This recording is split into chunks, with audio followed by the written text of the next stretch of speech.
கணவன் மனைவி 2 பேரும் விவாகரத்து ஆயிட்டாங்கன்னா, அந்த குழந்தை யார்ட்ட வளரணும்? குறிப்பா பெண் குழந்தை யார்ட்ட வளரணும்னா, தாய்ட்ட வளரணும். தந்தை வந்து பார்த்துட்டு போயிரலாம் அப்படின்னு நீதிமன்றம் சொல்லுது. ஆனா இந்த தாய், இந்த குழந்தைய தகப்பன்ட்ட காட்டாம ரொம்ப மறைச்சு வச்சிருக்கிறாங்க. இல்லன்னா பார்க்கறதுக்கு அனுமதிக்கவே இல்லன்னா, தந்தை நீதிமன்றத்த அணுகி, இந்த குழந்தை தாங்கிட்ட தான் வளரணும் அப்படின்னு கேட்க முடியுமா? வழக்கை பொறுத்து இருக்கு. ஒவ்வொரு வழக்குலையும் ஒவ்வொரு மாதிரி ஒரு இது இருக்கு. நீதிமன்றம் உத்தரவு பிறப்பிச்சிட்டாங்க அப்படின்னா, அதை மீறுவதற்கு யாருக்குமே அதிகாரம் கிடையாது. ஒரு உத்தரவு வாங்கிட்டு அதன்படி செயல்படலை அப்படின்னா கண்டெம்ப்ட் ஆஃப் கோர்ட்னு போயிடலாம். கணவனாகட்டும் மனைவியாகட்டும். இது மாதிரி சமீபத்தில் ஒரு வழக்கு.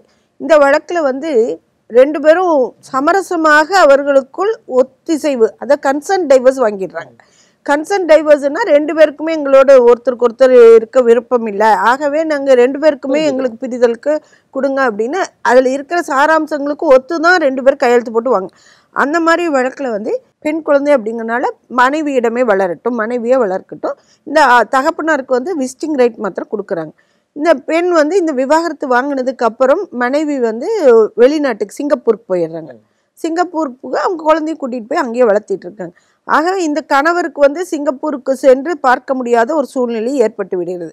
ஆகவே இவர் ஒரு வழக்கு தாக்கல் செய்கிறார். இந்த சமரச தீர்ப்பு ஆச்சு பாருங்க, அதே வழக்கில் வந்து இவர் ஒரு மனு தாக்கல் செய்கிறார்.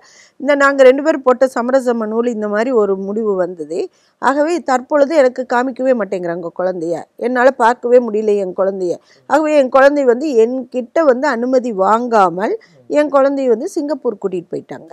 என்கிட்ட முன்னாடியே அனுமதி வாங்கியிருக்கணும், வாங்காமல் செஞ்சுருக்காங்க. ஆகவே அந்த குழந்தையை திருப்பி கொண்டு வந்து என் கையில் கொடுக்க சொல்லுங்க அப்படின்னு சொல்லி ஒரு மனு தாக்கல் செய்கிறார். இல்லை 2 மனு தாக்கல் செய்கிறார்.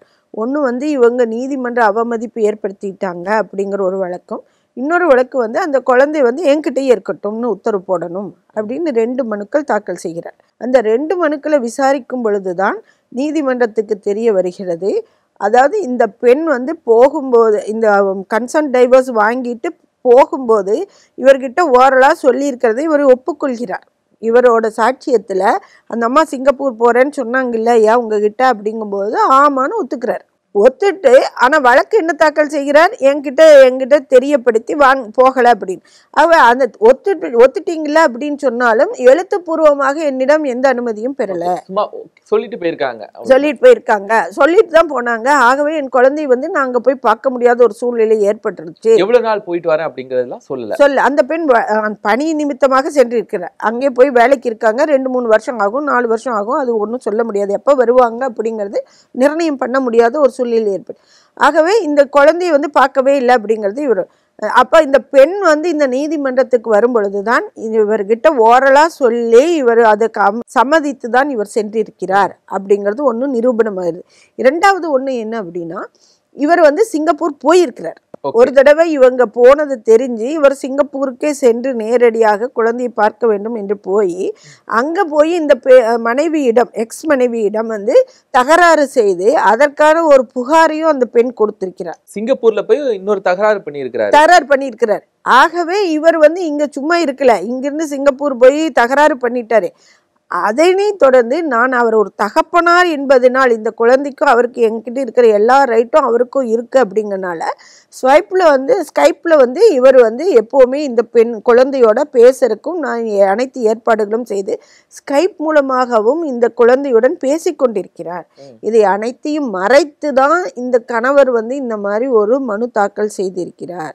அவங்க எவிடன்ஸ் எல்லாம் வச்சிருக்கிறாங்க, குழந்தைய தந்தை எப்படி பாக்குது அப்படிங்கிற எவிடன்ஸ் எல்லாம் ஸ்கைப்புக்கு வந்து அந்த அம்மா வந்து ஸ்கைப்புக்கான ஏற்பாடு செய்யாமல் இவரனால ஸ்கைப்ல பேச முடியாது. அதற்கான ஏற்பாடுகளையும் அந்த ப்ரொவிஷன்ஸ் எல்லாம் பண்ணி கொடுத்தது இந்த மனைவி தான். 2வது வந்து ஓரலா சொல்லிட்டு போனதை அக்செப்ட் பண்ணியிருக்கிறார். இதனை கீழமை நீதிமன்றம் வந்து இந்த இவருக்கு கொடுத்த மனுவை நிராகரிச்சிருது இந்த காரணங்களின் அடிப்படையில். ஆகவே இவர் வந்து மேல்முறையீடு செய்கிறார் உயர்நீதிமன்றத்தில். இந்த வழக்கை விசாரித்த நீதியரசர் வேலுமணி அவர்கள் வந்து இந்த வழக்கை பொறுத்த வரைக்கும் சொல்லிட்டு போயிருக்கிறார் அப்படிங்கிறது ஒன்று. ஓரலாக சொல்லிடுறார், அவங்ககிட்ட கையெழுத்து வாங்கி ரிட்டர்னில் அனுமதி வாங்கணுங்கிறது இல்லை. 2வது வந்து ஸ்கைப் மூலமாக பேசிக்கொண்டிருக்கிறார். குழந்தைக்கும் இவருக்கும் சம்பந்தமே இல்லாமல் குழந்தையை மறைத்து வைக்கவில்லை.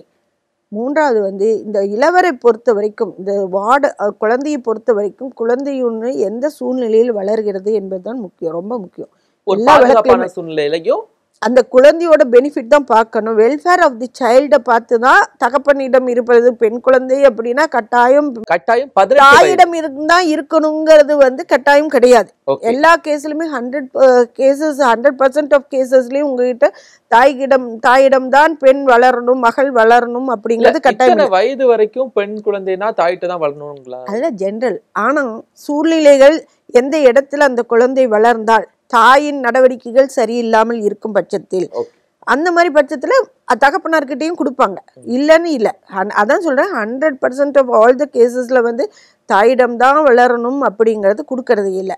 குழந்தையின் வாழ்வுக்கு என்ன உத்தரவாதமோ, எங்கே இருந்து எந்த சூழ்நிலையில் அந்த குழந்தை இருந்தால் அந்த குழந்தையோட பெட்டர்மெண்ட் எப்படி இருக்கும், லைஃப் பெட்டர்மெண்ட் எப்படி இருக்கும்னு பார்த்து அது பொறுத்து தான் கொடுக்கப்படுகிறது.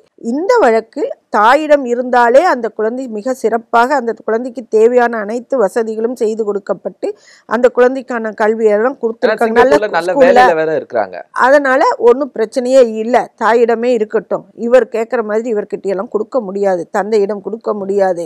அந்த ஒரு உத்தரவு போட்டதுனால விசிட்டிங் ரைட் இவருக்கு வராது, இவருக்குனால முடியல அப்படிங்கிற ஒரே காரணத்தை கொண்டு நாங்கள் வந்து குழந்தையை வந்து இவர்கிட்ட கொடுக்க முடியாது அப்படின்னு சொல்லி நீதியரசர் வேலுமணி அவர்கள் உத்தரவு பிறப்பித்துள்ளார்கள். தேவைன்னா போய் பார்த்துட்டு வந்துக்கலாம்.